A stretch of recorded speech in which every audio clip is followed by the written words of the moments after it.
Good evening. Welcome back to another episode of the Whole End Talks. You're joined tonight by me, Scott Acton, Aaron Acton, Jamie Acton, and we have Daniel Gould back on the show representing Man United. How are we all? Yeah, all good, All mate. good, Thank you. all Very good, good. mate, all good. Good. First things first, I've got to give a little shout out to my nephew Fletcher.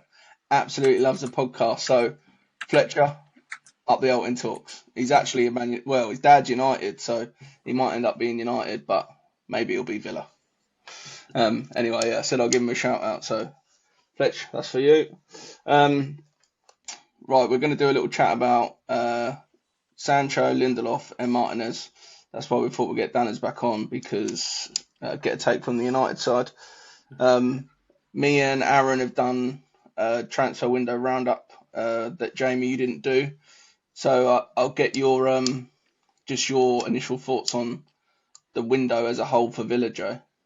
Yeah, no, good. In the end, quite positive with the deadline day we had. I think obviously we'll talk a bit more about Lindelof and Sancho later, but yeah, I feel like Lindelof signing underrated. I feel like Sancho on a straight line is a good bit of business. Elliot, even though there's a buyback clause, I feel like it's again a good bit of business, and I think he's actually worth considerably more than the fee that we're rumoured to be paying.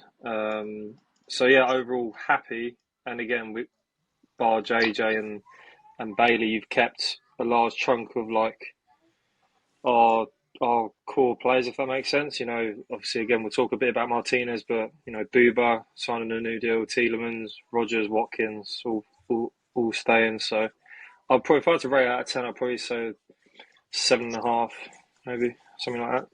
Yeah, I think Aaron and Nick both gave it a 7, so I think we're all kind of in a similar ballpark. Danners, what about United's window? Obviously, they got their stuff done pretty early, didn't they? Apart Yeah, from the goalkeeper on the last day. What did you yeah. think about theirs? I think I think we've got to be pleased with who we brought in. I think I said when I came on it before that it's weird that we're kind of shopping in and around the Wolves Brentford kind of market, but you actually look at their numbers and stuff like that. They're top 5, top 10 players in the league for goals, contributions, etc. So I think both Mbermo and Cunha are good purchases, and just hope we can get the best out of them because they were both used to playing in systems where most of it revolved around them. So it's kind of sharing that workload, working out how they work. I think we didn't. Well, we left the goalkeeper way too late.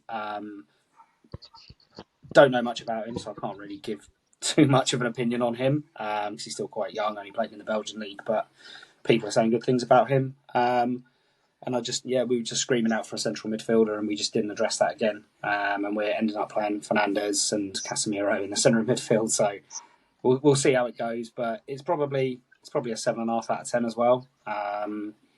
We had got rid of a lot of deadwood, which I think was the main priority for the window, and whether that's on reduced fees, loans, and Onana going without even a loan fee, just getting rid of him.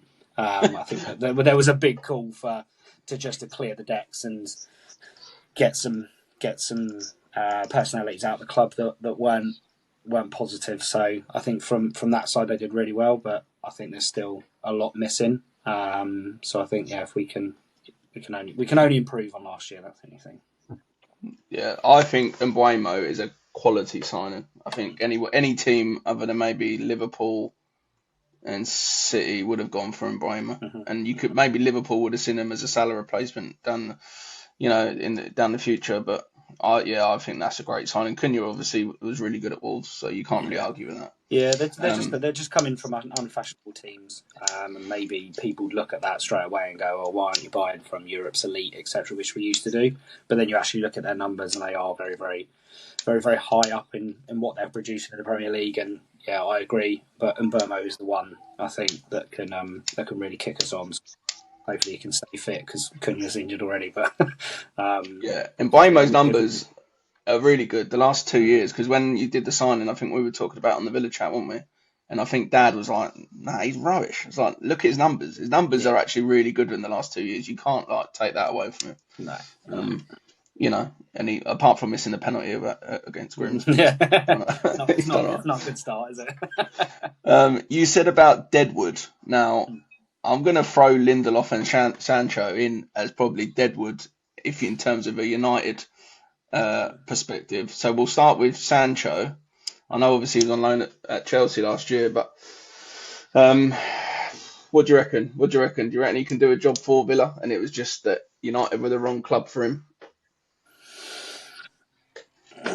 I think if anyone, Emery has shown time and time again that he gets the best out of players that are potentially lacking at their current clubs, and I think if he can get him playing the way that everyone knows he can play, because 3 or 4 years ago at Dortmund he was electric. He was in the England squad every time. I think he needs to sort his head and his personality out more than anything, because the talent's there. It's just getting the most out of that, and I think that's the biggest challenge that Emery will have. I think if he can fit him in a system where it utilises his skill set correctly, which United didn't do, and get his head straight, I think he can be a great signing, because we've all seen what he did 3-4 years ago at Dortmund. And then as soon as he came to United, which happens with so many players, it goes wrong for him. So I do hope he has a similar impact to what Rashford did with you. I know only on a short-term deal last year for the last part of the season, but he did make a positive impact. So hopefully he can do the same again. But it's down to personality at the end of the day, I think. A time will tell. I know as we touched on it in the last one that we've done with Nick, you don't mind the signing of Sancho, do you? No, if you look at his stats last season for Chelsea, that's weren't too bad. I think it was like 10 assists, 7 goals, something like that. So on the whole, well, I've got his Premier League, just Premier League, 31 games for Chelsea, 3 goals, 4 assists. But I know obviously he had games in the Conference League as well, which I think he played about 8 games in the Conference League. So he's played the best part of 40 games. I thought I'd throw a few stats down today. So his stats aren't too bad, because he wouldn't have started every game for Chelsea. His stats for United are actually 5 years. He's played 83 games, 12 goals, which, listen, aren't the best, but he's kind of under that United curse of a player is really good, and then for whatever reason at the moment or over the last few years, they kind of something goes on. Jamie, where do you see him playing? I actually like him centrally. Also, to be honest, he can play anywhere across, central, left or right. When he first came through, like when people started hearing about him at Dortmund, he was playing a lot on the right. But then he played a lot for Chelsea last season off the left. But again, for Dortmund, he played in his second spell, where they got to a Champions League final with Maatsen and Marlon. He played a lot of time centrally, so he can play anywhere. I think that gives us another form of attack, with the amount of options we have. Emery loves versatile players, so to have Sancho that can play in any of the three, you have Rodgers that has played in any of the three, you got Marlon that could play right or left, Son can play central or left. It just gives us more options, and like as he said, I think I'm actually quite happy with the signing. If you can get the Dortmund Sancho back, and the way we play, I think suits him quite well, our slow pace and quite tight spaces, and that, I feel like he'll actually play really, really well under us. Obviously, don't know what's going to happen if he plays well, because we don't have no buy option or anything like that. But who knows, if he plays really well, who knows, he might come back. I mean, I'm pretty sure, and I might be wrong, but is his contract up at the end of the season? But United have an option for another year or something like that to obviously protect the value, don't they? So this is it. So if he plays well, he's obviously they're gonna they'll sign him to a new deal, and if he loves if he really loves Villa, I think it's only a year extension, I think. So then his market value, even if he plays really well for us this season, it's only a year, so you're not going to be paying mega money for him anyway. Otherwise, he'll just wait out his contract. So, but yeah, if he signs that deal, gives us an option to get him and see what happens. But obviously, first things first, he's got to show up in the Villa shirt, and obviously at United, that's what he didn't do. Yeah, Danners, do you think that's him finished at United now? Or do you think if he has a really good year, they'd have him back? But No, I don't think they would. I don't think he'd want to come back as well. Just the way he's been treated as well. Obviously, he's not painting himself in the best light, but the way he's treated by United, he's been put training with the reserves. He's not allowed to eat with the first team. That sort of rubbish that was happening before he went to Chelsea. I just don't. I think he's running down that contract. He's trying to find a good landing spot for him. He wanted kind of Champions League, well, Europa League football and stuff like that. So he's found a club that gives him European football. He's got a fan base that, if he plays well, will adore him. So yeah, I think at United he's done, and he's just winding down that contract. They won't exercise the extension, and they'll just look to cut their losses, I think, without a fee. So bit of a sad end really, because he came with so much hype. His ceiling when he signed for United was massive. I think he must be looking at Rashford and thinking Rashford was good for us. I wouldn't say he was 10 out of 10 every week, but he was good, and he ends up at Barcelona.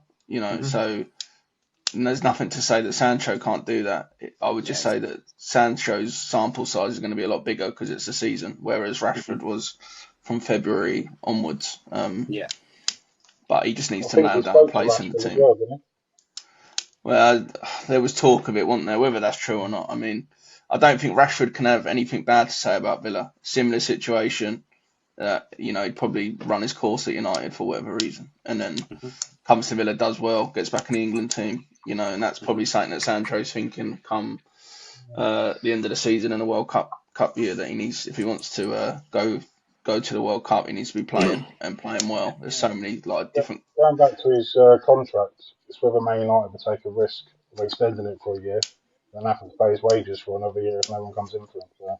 Yeah, I think he's on such high wages that they've shown already. They just need to gut the club of these high earners, and they've taken hits on Anthony. They've taken hits on Rashford, who are on big money that they paid a lot of money for. Not Rashford, obviously, but they paid big money for. And they just haven't worked out for whatever reason. And I think the club are more than happy just to take a hit on that initial fee and just get the wages out. And I think that will probably happen with him again. I can't see them exercising. He hasn't had a United future for a couple of years, so I can't see them. Sancho was part of that mega window, wasn't he? When was it Varane and I think Ronaldo came? Was that all in the same window, wasn't it? Or was that the year before? I think it was the year before. Was the year before, yeah. Because he was signed for a lot of money, wasn't he? It was mid-70s. Yeah. Was, and he was signed on a long contract with a high wage, and just what United were doing back then and continued to do up until last year. He's been at United longer than you think, isn't it? Yeah, he's been. This would have been his fifth season. Fifth year. Obviously, I know he's had the year at Chelsea, so he would have had 3 years, but this would have been year 5. And he's obviously signed a 5-year contract with an extension, so he has been there a long time. We'll go to Martinez next, because I think Lindelof is just quite self-explanatory, but we will touch on him. In terms of Martinez then, Dan, as I'll come to you, obviously we were reading it from a Villa perspective, but by the sounds of it, he was kind of, from what we've heard, he was sat at the training ground on deadline day waiting for a bid from United, which we've kind of been fed that a bid never actually came. Are you surprised that it didn't go for him? Or I am in a way, but I'm also pleased. I'm shocked in a way because he's got Premier League experience. He's won the World Cup. He's played at the highest level. So if you are looking for a stopgap keeper for a couple of years to kind of help you through your quite rocky period, he comes with a lot of positives. I am glad that we didn't go down that route, because I don't think he's not going to be a Van der Sar and stay with us well into his 30s. He wouldn't have done that. So I think with the personality he is as well, I think United, the way that they're being run, are pushing towards younger players. And it wouldn't have sat right. So I think this is why they've gone for Lemons instead, because he is only 23 years old. Yeah, he came in from a lesser league, but so I am surprised they didn't go for him, because that's kind of how United do business. They kind of panic and then go for something quite last minute that they in an area they haven't addressed. But I am kind of pleased that we didn't at the end of the day. Yeah, I mean, he's 33 now. He's just turned 33, so he is getting on. he's not handled himself in the greatest of his conduct's been pretty awful in terms of a Villa side. I mean, Villa were then getting linked with Lemmers if he was to go, and I think he's had one full season at Royal Antwerp. So you never really know. 5 years time though, it could be a De Gea, and he has, he's your number one for years to come. Yeah, he's got the scope to be here for 10 plus years if he's good enough. He's young enough. Yeah, he has only played in a minor league, but De Gea came with La Liga experience, but limited La Liga experience. Like you said with Martinez, his conduct through the whole thing hasn't been great. I think he can be quite a disruptive personality in the dressing room, and that is absolutely the opposite of what United need at the moment, and they're trying to clear out players of that ilk. It's a shame for him, but because it would have been a good move for him, and I think he probably would have been all right for a couple of years. But then you don't know what's happening behind the scenes and the damage he's doing there. Yeah, I mean, he is a class goalkeeper, but I think all three of us would agree that last year he was nowhere near as good as he has been for the previous 2 or 3. Azzy, I know we touched on it in the last one, but do you think he starts for Villa against Everton Saturday? Yeah, I do. Straight back in. I'm reading more into the fact that it was Villa who tried to push him out of the club at the start of the window. And obviously that's got into his mind that Villa don't want him. So that's the way I'm reading it. So I expect him to start, and there'll be no booing from me. Yeah, you won't be booing him from the armchair. No, I won't do, no.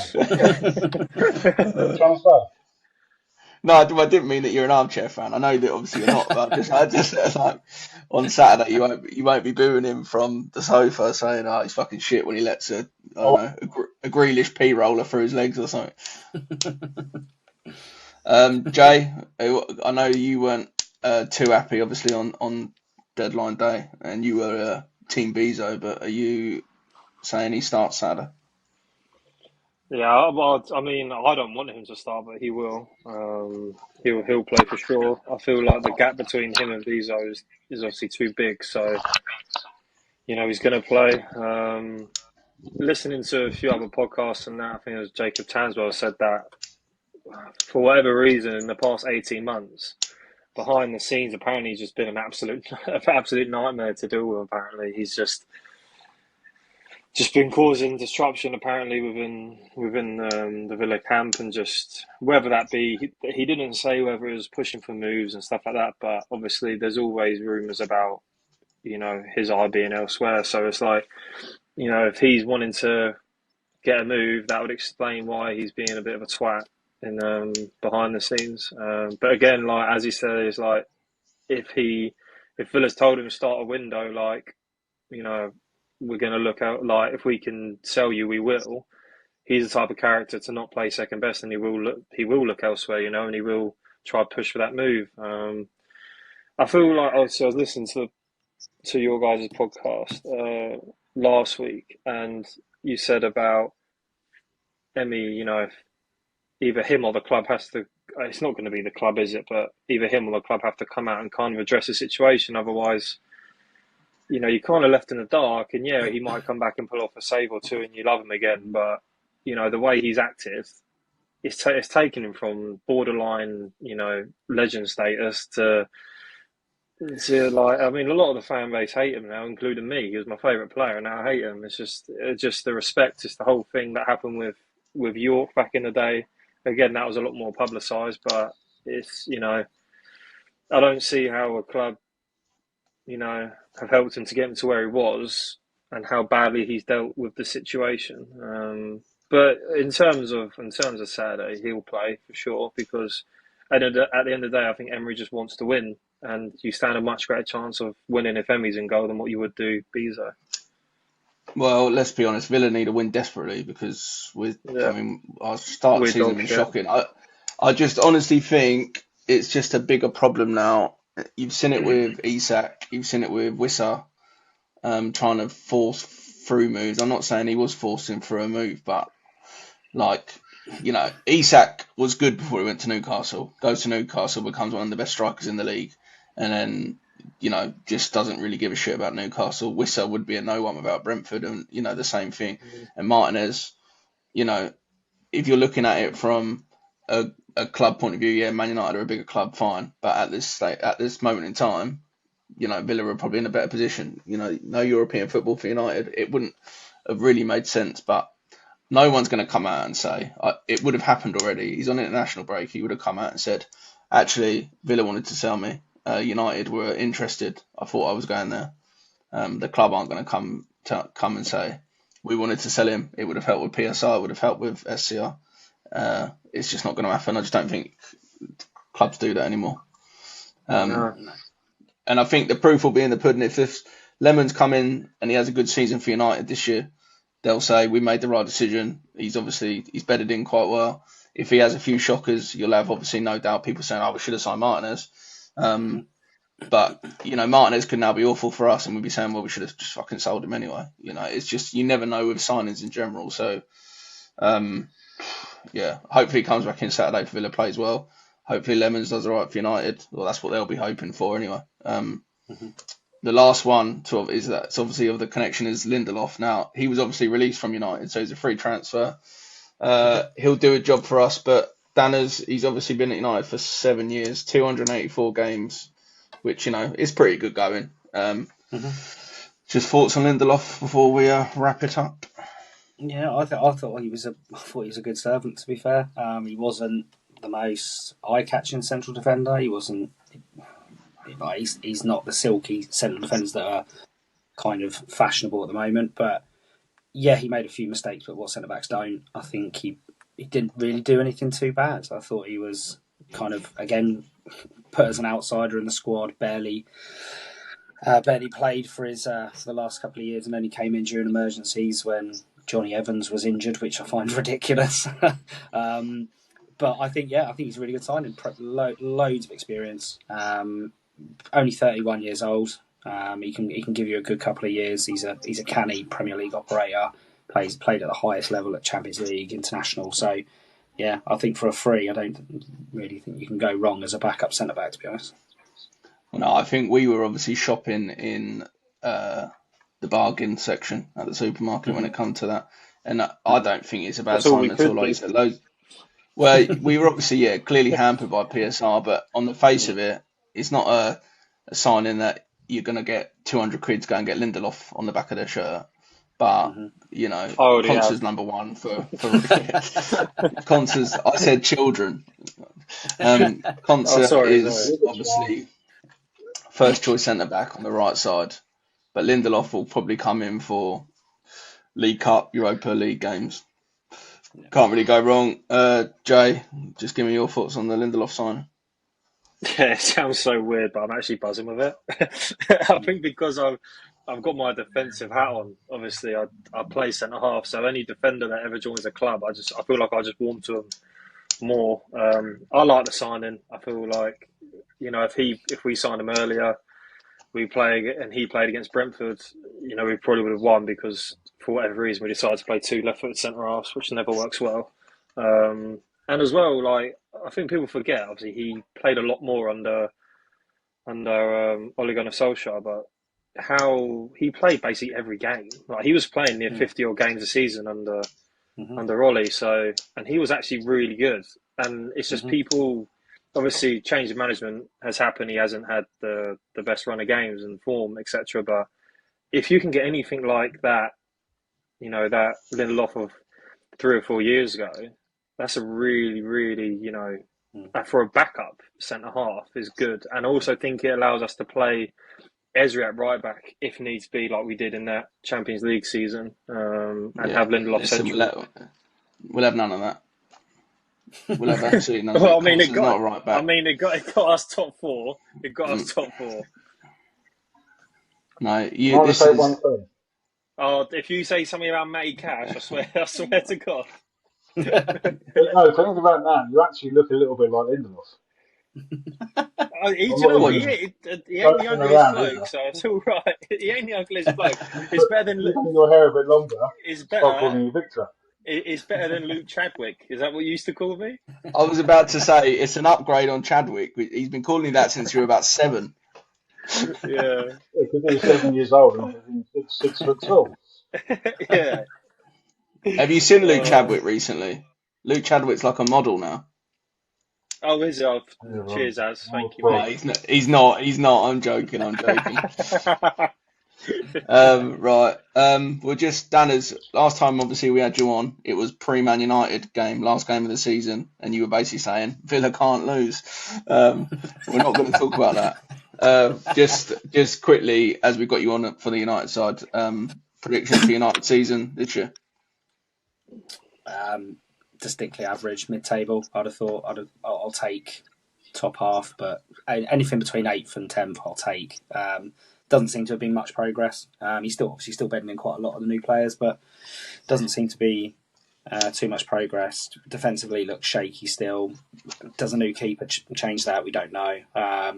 Look better going forward, to be fair, creating more chances. I think we created the most chances in the league or something in the opening 3 games. So going forward, things look to be clicking, but you're scraping a 3-2 against a very poor Burnley side at home, Yeah. and you're waiting on a 98th minute penalty. It's not the kind of the positive start we would have wanted. So yeah, I'm not expecting too much. I feel better about it than I did in the end of last season, but we'll see how the signings get on and how long Ruben actually stays around. Well, my last question is he still the manager come the end of the season?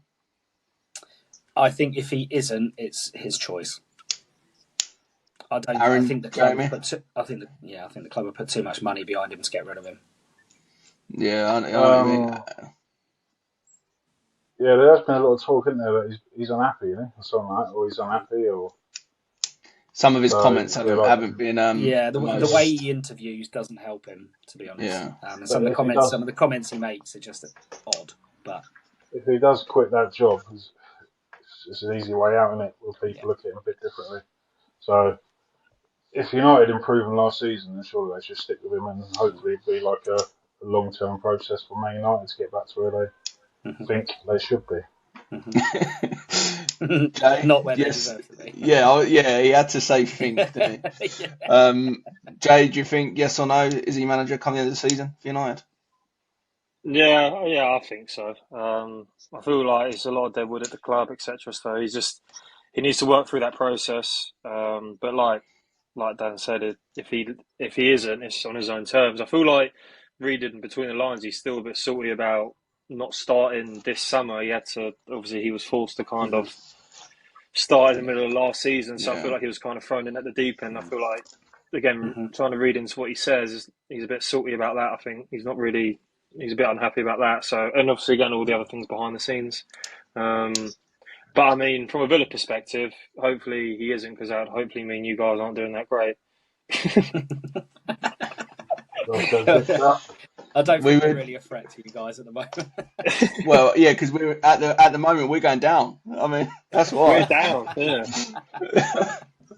Okay. Right, we'll wrap it up there. Danners, we will get you back on before the United game, and we will look back at this and then see are Villa still in the bottom 3.